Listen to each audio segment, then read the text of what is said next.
All right, everyone, we start off today with an update about the war raging in the Middle East. It's now threatening to become a regional conflict. It appears that the Houthi in Yemen, who control swaths of that country, have effectively joined the war effort.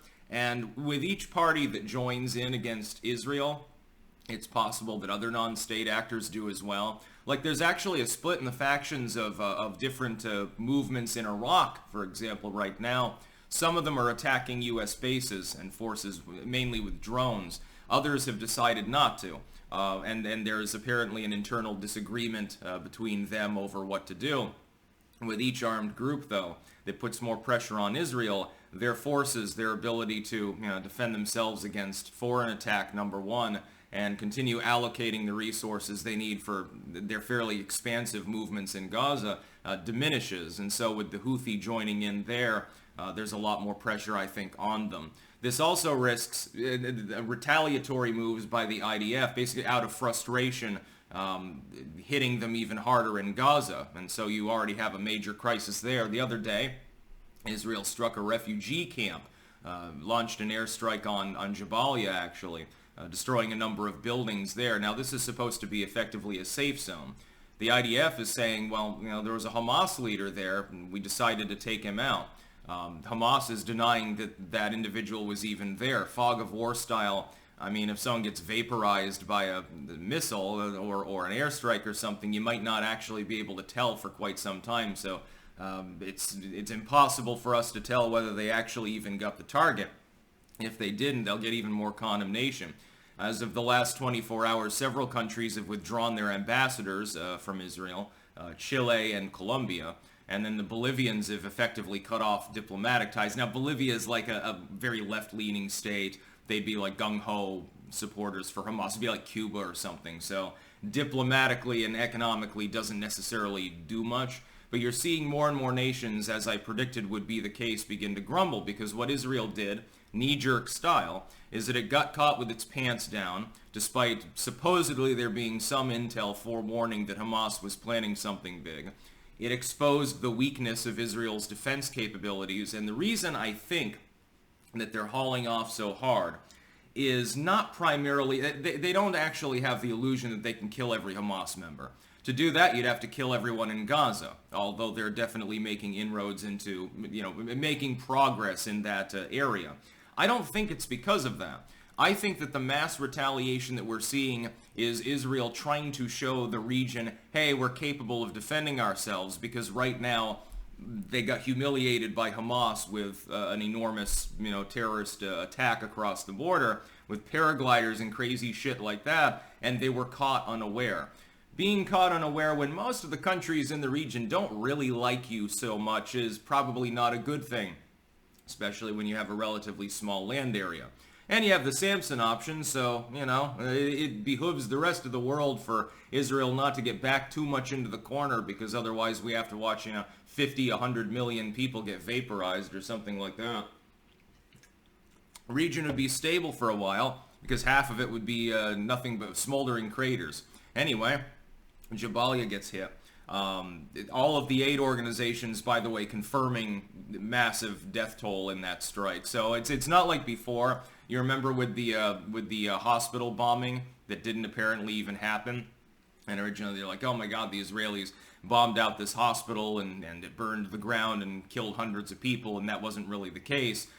This time we actually have credible reporting, because the aid groups have actually been allowed to assemble in these so-called safety zones. And so we know that this actually happened. Israel is eventually going to face reprisal even from the United States government at some point if it continues. And at that point, basically it's shit or get off the pot. Either go rogue and say to the world, we're going to continue this. We don't care what you do. Go ahead and attack us. See what happens. We've got nukes. They might have to confirm that, lose the nuclear ambiguity doctrine at some point just to prove to the world, hey, fuck off. Or they have to stop. And if they stop, of course, once the investigation is underway, there will be groups that are pushing for war crimes tribunal potentially at this point. They just struck a mostly civilian target, ostensibly to remove one Hamas leader. It's great that you killed the Hamas leader if indeed he is found in the rubble. but you killed a bunch of kids in the process. I don't understand at this point what Israel hopes to gain diplomatically. Like, okay, you show your ass to the region, and you prove, hey, we're capable of overwhelming force, we're capable of overrunning, any foe in the region, so you should not attack us. It's a bad idea to do so. Okay, you've proven your point. But, I mean, what further purpose is there? And haven't you already proved that point? I mean, you've leveled probably a quarter of Gaza City at this point. You've effectively decimated the region, but now you've got other groups that are calling for action against you, and at least one of them appears to be taking it already, which is Yemen. Both the U.S. and Israel have intercepted missiles, cruise missiles and shit coming from Yemen at this point. This risks getting Saudi Arabia involved. It risks a wider Hezbollah involvement.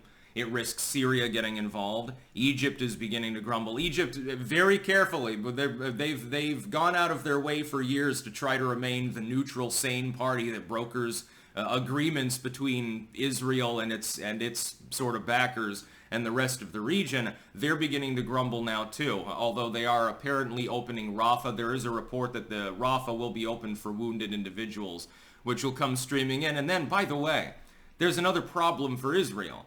Once all the wounded Palestinians enter Egypt, which doesn't have telecom issues at the moment, it has no issue with its internet getting bombed out or lack of electricity. Once they set up the refugee camps there, you're going to get lots and lots of pictures and video of crying, emaciated, dust-covered Palestinian children, and that is going to be endlessly broadcast across network television and live streams and everything else. And all of a sudden, all of the Palestinian TikTokers will be, they'll definitely go through and report on it, and the world will be seeing that. It's going to drown out much of the rest of the news cycle. Look at the legacy media reporting. I'm just talking about the legacy media. So this is what normie America is seeing. Is there anything really at this point that's positive for Israel like it was in the first week? No. It's overwhelmingly, they would call it anti-Semitic. It's not pro-Palestinian necessarily, but it's like, look, here's the latest list of dead Palestinian kids, or here's the smoldering crater in Gaza. Very little about any suffering on the other side. So you get the occasional page B report of Hamas rocket strike and it killed this old grandma. But it's so lopsided that the reporting of necessity is mainly on horrors beyond your comprehension happening in Palestine at the moment. So optically speaking, Israel is very close already, after not that many weeks, of losing the war in the territory that matters as far as convincing the public of your veracity and nature, which is the internet, effectively. The internet and public opinion. That's where the war is mainly being waged. War has changed. The nature of war is now lopsidedly aimed towards propaganda, where before propaganda was a facet of war, now war is a facet of propaganda, arguably. And I think that they don't realize that in this new century, that's the way in which things are being conducted more and more. Fuck with AI joining the fray as effectively the nuclear bomb of the internet, potentially, depending on how it progresses over the next year or two, as it gets better at rendering hands and feet, supposedly. Who knows what's going to be unleashed by that. Propaganda is now also publicly outsourced. It's no longer, hey, the government asked the newspaper editor for his witty political cartoon. No, now it's somebody did it for free, posted it on 4chan or something, and it just went viral.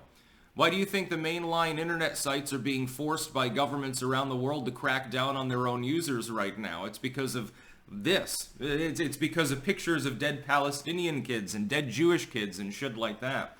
Anyway, as far as Jabalya, again, you can strike the refugee camp to kill the Hamas leader, but when the cost is also, 50, 100 dead civilians in the process, and you're doing it in an area where there are actually, journalists and shit, I don't understand how the IDF can consider that to be conceivably helpful for any sort of end result in their attempt to unseat Hamas, which they're not going to do anyway. It's being warned by other political commentators as well. The idea of wiping out Hamas without killing the whole Palestinian population or simply destroying Gaza entirely and having Egypt take the refugees or something is asinine. Even that wouldn't destroy Hamas. It would just take one of their pieces off the table, and Israel would have a shortened up border and a greater ability to reallocate resources while the Egyptians are effectively helping them. Somebody reported earlier, and I doubt that it's true, because I didn't see a link to this, but it's possible that there were some talks that Israel might wipe out Egypt's debt to the IMF in exchange for taking the refugees. Well, I mean, that would solve the problem less bloodily than what you're currently doing. Hell, if that's actually an option, it might be the only way out at this point. That's about all. Peace out.